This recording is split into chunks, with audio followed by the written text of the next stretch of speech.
Alô pessoal, tudo bem? Então, continuando a nossa conversa a respeito da parte introdutória do direito penal, hoje enfrentaremos um tema bem importante e bem interessante. É o chamado princípio da legalidade. Então, previsão lá no artigo 1º do Código Penal e principalmente no artigo 5º, inciso 39 da Constituição Federal. Então, veremos as duas redações. Deixa eu só abrir rapidinho aqui, que são idênticas. O inciso 39 do artigo 5º da Constituição, ele diz que não há crime sem lei anterior que o defina, nem pena sem prévia cominação legal. E o artigo 1º do Código Penal segue exatamente nessa mesma linha. Vai dizer, não há crime sem lei anterior que o defina, não há pena sem prévia cominação legal. O que nós temos que compreender dessa leitura? Primeiro, que o princípio da legalidade, em verdade, é subdividido em dois subprincípios, o da reserva legal e o da anterioridade. Por que eu digo isso? Porque quando se diz lei anterior que o defina, o que o legislador está sinalizando é que tem que ser lei no seu sentido estrito, lei propriamente dita, respeitando-se, naturalmente, o processo legislativo previsto na Constituição Federal e na legislação em geral que cuida desse assunto. Então, decreto, medida provisória, resolução, portaria, costumes, analogia, já falaremos disso, nada disso cria tipo penal e pena. Então, é lei no seu sentido estrito. Princípio, então, da reserva legal. E anterioridade, ou seja, a lei e aquela pena, elas devem estar legisladas e vigendo antes da prática de determinada conduta. Então, lei anterior que o defina, pena com prévia cominação legal. Aqui é importante nós termos em mente que a analogia, os senhores já estudaram, claro, a chamada analogia em Malam-Partem, não tem espaço no direito penal. O que significa isso? Que o vácuo legislativo, que não criminaliza determinada conduta, não pode ser preenchido no direito penal por analogia em desfavor do acusado. Ou existe lei, lei no seu sentido estrito, ou a conduta não é criminalizada.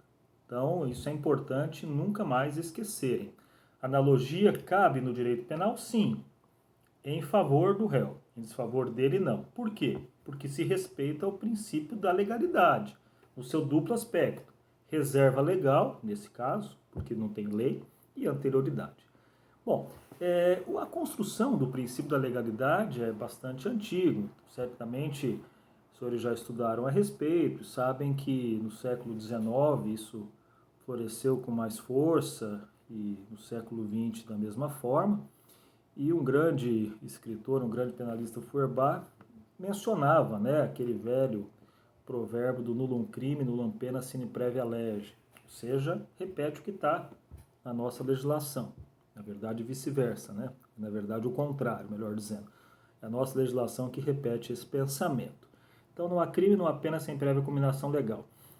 E desse brocardo, desse princípio maior, é possível nós extrairmos o seguinte: não há crime, não há pena sem prévia cominação legal, mediante lei no seu sentido estrito, lei propriamente dita, lei escrita, costumes não, analogia não, lei escrita, e lei certa, clara, sem obscuridade, de fácil, ou pelo menos de possível, melhor dizendo, compreensão. Então a lei tem que ser prévia, tem que ser escrita, tem que ser certa, tem que ser clara, para que efetivamente produza efeitos no campo do direito penal. Importante também nós compreendermos que a lei penal, de um modo geral, ela dura enquanto a lei estiver força, eficaz, estiver vigendo. O que significa isso? Que, a rigor, o princípio que rege a vigência da lei penal é o chamado princípio da atividade. A atividade da lei penal é no transcurso aí da sua vigência, não alcançando em regra fatos posteriores à sua vigência, quando ela for revogada, enfim, e nem fatos pretéritos. Mas isso tem exceção? Claro que tem. E aí nós temos um outro princípio muito interessante, que é o chamado princípio da extratividade da lei penal. O que é princípio da extratividade da lei penal, meus amigos? Extra é além do que é ordinário, do que é regular, do que é comum, né?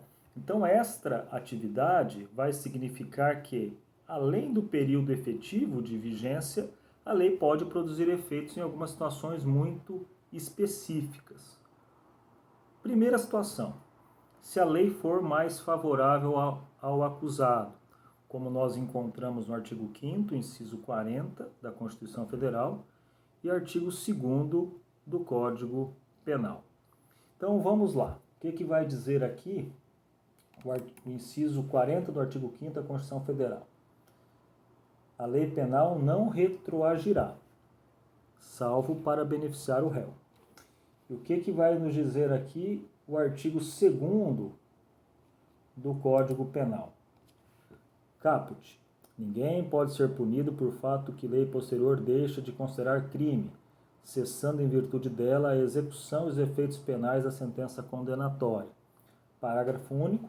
A lei posterior que de qualquer modo favorecer o agente aplica-se aos fatos anteriores, ainda que decididos por sentença condenatória transitada e julgada. Bom, vamos lá. Primeira regrinha da extratividade. Se for uma lei futura, uma lei posterior ao fato, ela só vai retroagir, só vai produzir efeitos lá para trás, se de qualquer modo beneficiar o réu. Como assim de qualquer modo? O primeiro modo, o mais evidente, é se a nova lei não mais definir aquela conduta como criminosa. Vamos lembrar aqui do famoso caso do adultério. Adultério foi crime no Brasil por algumas décadas e deixou de ser. Então aquelas pessoas que estavam sendo investigadas ou processadas ou já cumprindo pena por causa do adultério, e havia alguns, poucos, né? Mas havia, essas pessoas foram beneficiadas pela retroatividade da lei penal. Qual lei? Aqui aboliu aquela conduta como sendo criminosa. Então é o exemplo de abolício criminis. Retroage? Claro que sim. Onde está o fundamento legal? No 5º, 40 da Constituição e no 2º caput de parágrafo único do Código Penal. E por que é assim? Vamos entender. O que nós vimos na aula anterior, o que vocês já estudaram certamente antes? Que o crime não é um fenômeno da natureza. Crime não é porque é. Crime não nasce. A conduta criminosa não nasce da natureza, não nasce automaticamente das relações humanas, não. Crimes nascem de produção legislativa. Traduzindo, embora o Brasil produza em excesso leis penais, ainda assim há muitas condutas que não são criminalizadas. O que significa isso?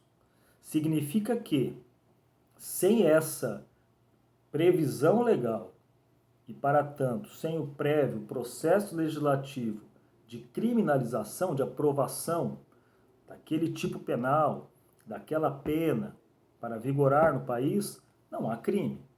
Ok? Ok.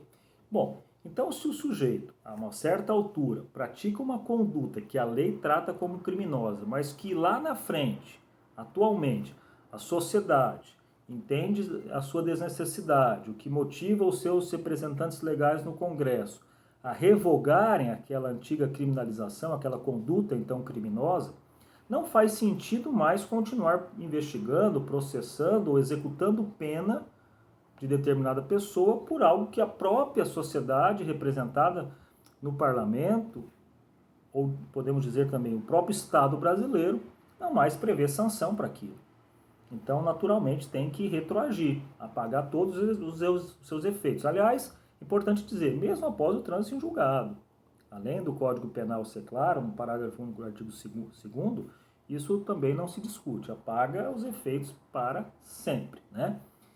Então, aí nós temos a abolício crimes. Mas, às vezes, a retroatividade, ela ocorre, mas não de uma maneira tão intensa.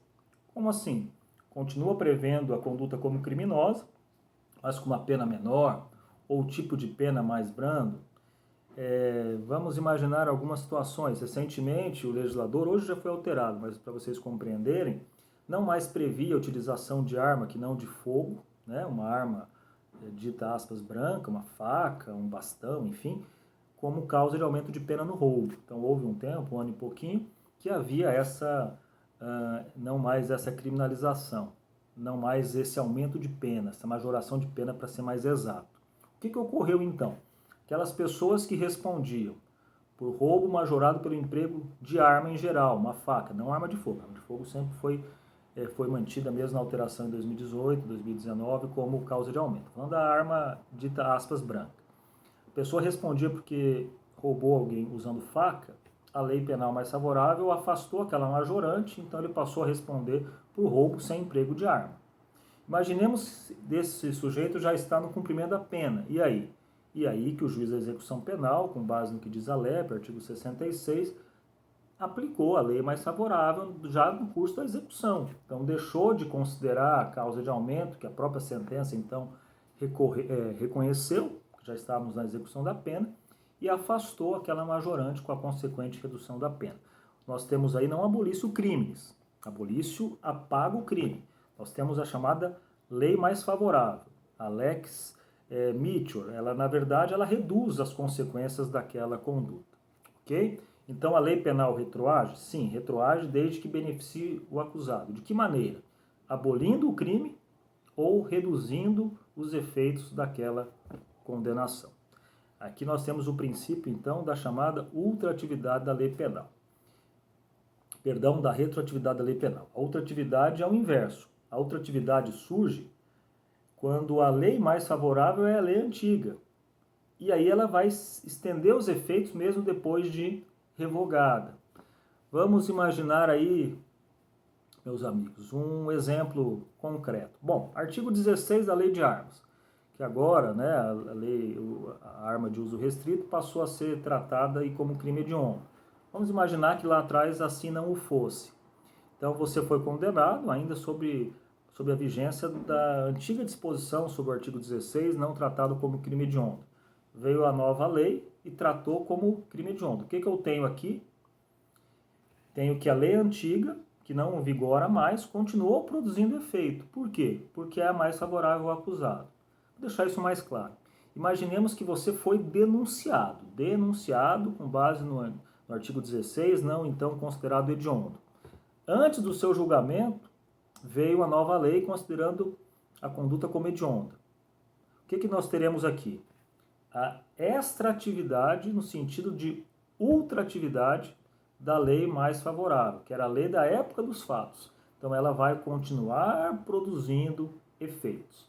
E ao mesmo tempo, olha que interessante, a lei mais desfavorável, que é a atual, não retroagirá, não produzirá efeitos. Um outro exemplo, vamos lá. Homicídio culposo, mas decorrente aí da conduta de um agente que estava embriagado. Vamos deixar de lado a discussão do eventual culpa consciente, não é o que nos importa aqui. Vamos fixar que é crime culposo, ok? Recentemente, o legislador de trânsito agravou a punição dos crimes, embora culposos, mas praticados por pessoas sob efeito do álcool, embriagados em geral, não só sob o álcool, mas o álcool é mais comum, né? Então, você respondia com base numa lei, a antiga lei de homicídio culposo, na parte lá do Código de Trânsito. Nesse meio tempo, antes do julgamento, antes até da denúncia, veio uma nova lei, agravando a situação. Essa lei não só não retroagirá, não pode, em desfavor do réu, como a lei antiga, agora já revogada, continuará produzindo efeito, a chamada extratividade da lei penal. Então, resumindo aqui, princípio da legalidade, reserva legal e anterioridade como seus subprincípios. Guardem nulo crime, nula pena sine prévia lege, lei escrita, lei estrita, lei clara, lei ou certa e lei prévia. Regra geral, lei penal vigora ao longo da sua vigência normal, é a atividade normal, regular da lei penal. Temos exceções, que é a chamada extratividade da lei penal, que pode retroagir se favorável ao acusado, tanto abolindo o crime, abolisse o crime, quanto lei mais favorável, a lex Mitchell. E temos também a ultratividade da lei penal mais favorável. Embora revogada, ela continuará produzindo efeitos no tempo porque é mais favorável ao agente. Continuaremos depois falando sobre algumas questões específicas desses temas, falaremos também aí sobre eventuais questões que ainda se debatem a respeito dessas eficácias da lei penal no tempo. Muito obrigado por enquanto.